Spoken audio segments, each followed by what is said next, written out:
प्यारे दोस्तों, आपका स्वागत है आपके अपने परिवार ध्यान आईएएस अकेडमी में। और आज हम पढ़ने जा रहे हैं केंद्र सरकार का बजट 23-24। तो आज की क्लास है, ये हमारी पहली क्लास है। तो समझते हैं कि इस क्लास में हमें क्या क्या पढ़ना है। इस क्लास में पढ़ेंगे हम बजट। बजट जो शब्द है उसका अर्थ क्या है, फिर समझेंगे कि बजट सबसे पहले किसने पेश किया। उसके बाद में समझेंगे कि बजट जो है सबसे पहले कहाँ पेश किया गया।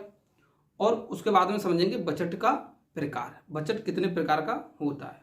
और उसके बाद में हम समझेंगे बजट पर कुछ महत्वपूर्ण तथ्य। ये रहेगी हमारी आज की क्लास। अब देखिए, जो अगली क्लास रहेगी हमारी, उसमें हम क्या क्या समझेंगे। उसमें समझेंगे कि 23-24 का जो बजट है केंद्र सरकार ने कितना प्रस्तुत किया। उसके बाद में देखिए समझेंगे कि जो बजट है वो किसके द्वारा प्रस्तुत किया जाता है। फिर ये समझेंगे कि जो बजट है वो किसकी संस्तुति पर बजट को प्रस्तुत किया जाता है। और उसके बाद में फिर ये समझेंगे कि बजट कहाँ पेश किया जाता है, लोकसभा में पेश किया जाता है या राज्यसभा में पेश किया जाता है। और उसके बाद में फिर परीक्षाओं के लिए उपयोगी जो तथ्य होंगे उनको हम समझेंगे। तो ये रहेगी हमारी दूसरी क्लास। और अब समझते हैं हम पहली क्लास में कि हमें क्या क्या पढ़ना है। तो देखिए, शब्द दिया है बजट। बजट शब्द का अर्थ क्या है, तो बजट शब्द का अर्थ है चमड़े का थैला। अब देखिए, इसको चमड़े का थैला क्यों कहा गया और इसको बजट क्यों कहा गया। तो देखिए, इंग्लैंड के जो प्रधानमंत्री थे, प्रथम प्रधानमंत्री, उन्होंने क्या सबसे पहले बजट को पेश किया। और उन्होंने जो बजट पेश किया वो किस में रख के पेश किया, चमड़े के थैले में रखकर पेश किया। तो इसको क्या कहते हैं फिर, चमड़े का थैला बजट को। अब देखिए, बजट क्यों कहते हैं ये भी हमें समझना है।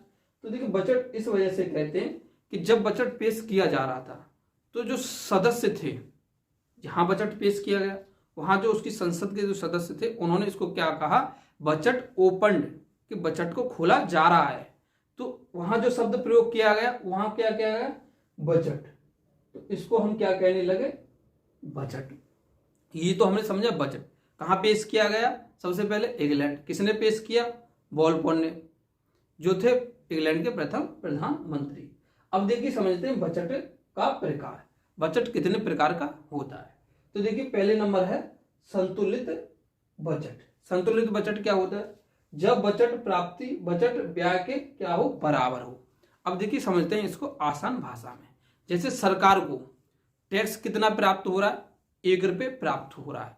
और सरकार क्या करती है कि बजट के माध्यम से 1 रुपये व्यय करने का निश्चय करती है कि हम 1 रुपये बजट के माध्यम से व्यय करेंगे।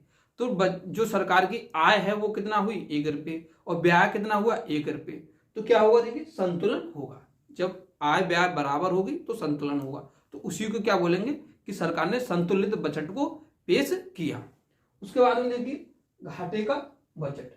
घाटे का बजट क्या होता है कि जब बजट प्राप्ति बजट व्यय से क्या हो, कम हो। क्या हो, बजट प्राप्ति बजट व्यय से कम हो।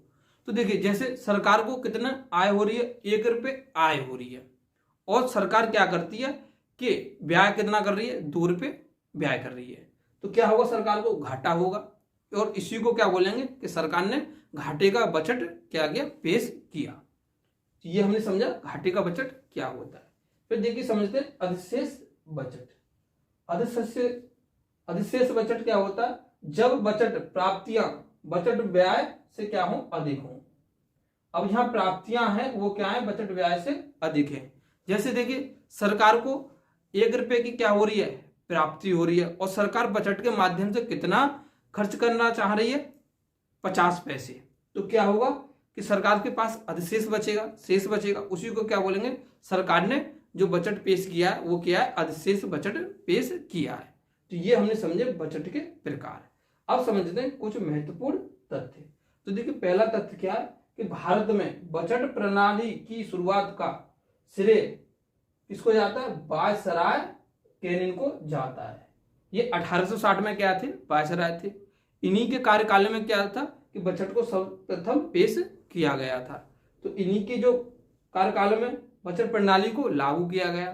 तो इसी वजह से बोलते हैं कि भारत में बजट प्रणाली का श्रेय किसको जाता है, वायसराय लॉर्ड केनिन को। उसके बाद में देखिए दूसरा तथ्य है, जेम्स विल्सन ने पहली बार 7 अप्रैल 1860 को वायसराय की कार्यकारिणी परिषद अब देख कहा कार्यकारिणी परिषद में प्रस्तुत किया, किसको, बजट को प्रस्तुत किया जेम्स विल्सन ने।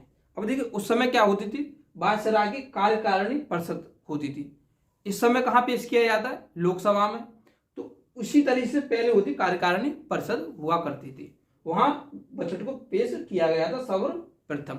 कब किया गया था, 1860 में। उस समय वायसराय कौन थे, लॉर्ड कैनिंग थे। तो ये हमने समझे दो तथ्य। अब देखिए अगला तथ्य, इसलिए भारत में बजट का संस्थापक किसको माना जाता है, जेम्स विल्सन को माना जाता है, क्योंकि सर्वप्रथम जो बजट पेश किया था जेम्स विल्सन ने बजट पेश किया था। अब देखिए तीसरा तथ्य है, स्वतंत्र भारत का पहला बजट को पहले वित्त मंत्री आर.के. षणमुख शेट्टी ने पेश किया। अब देखिए स्वतंत्र भारत कब हुआ, 1947 में, जब जो वित्त मंत्री थे कौन थे, आर.के. षणमुख शेट्टी थे। इन्होंने जो स्वतंत्र भारत का पहला बजट क्या क्या पेश किया। तो आपसे पूछता कि स्वतंत्र भारत का प्रथम बजट किसने पेश किया, तो आप आंसर क्या लगाएंगे, आर.के. षणमुख शेट्टी। अब देखिए भारत कब गणतंत्र हुआ, तो भारत 1950 में क्या हुआ, गणतंत्र हुआ। 26 जनवरी 1950 को भारत गणतंत्र हुआ। तो देखिए दूसरा तथ्य है, वर्ष 1950 में गणतंत्र भारत का पहला केंद्रीय बजट पेश किसने किया, जॉन मथाई ने। जॉन मथाई ने। अब ये है गणतंत्र भारत का, जब भारत क्या हो गया, गणतंत्र हो गया। 26 जनवरी 1950 के बाद में भारत क्या हुआ, गणतंत्र हुआ। तो अगर हमसे पूछता कि गणतंत्र भारत का जो सर्वप्रथम बजट किसने पेश किया, तो जॉन मथाई ने। इसके बाद में देखिए संविधान के अनुच्छेद 112 के अंतर्गत प्रत्येक वित्तीय वर्ष के लिए क्या बजट को पेश किया जाएगा, और कब से कब तक किया जाएगा, तो 1 अप्रैल से 31 मार्च तक। यहां दिया है जो 1 अप्रैल से 31 मार्च तक क्या होगा, चलता है। अब देखिए संविधान में बजट शब्द के लिए जो कहा गया वो क्या कहा गया, उसको कहा गया वार्षिक वित्तीय विवरण। वहां जो संविधान में बजट शब्द का उल्लेख नहीं है। कौन सा शब्द का उल्लेख किया गया, वार्षिक वित्तीय विवरण शब्द का उल्लेख किया गया।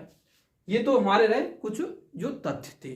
तो देखिए अब एक प्रश्न है, उसका आंसर आपको क्या देना, कमेंट के माध्यम से देना है।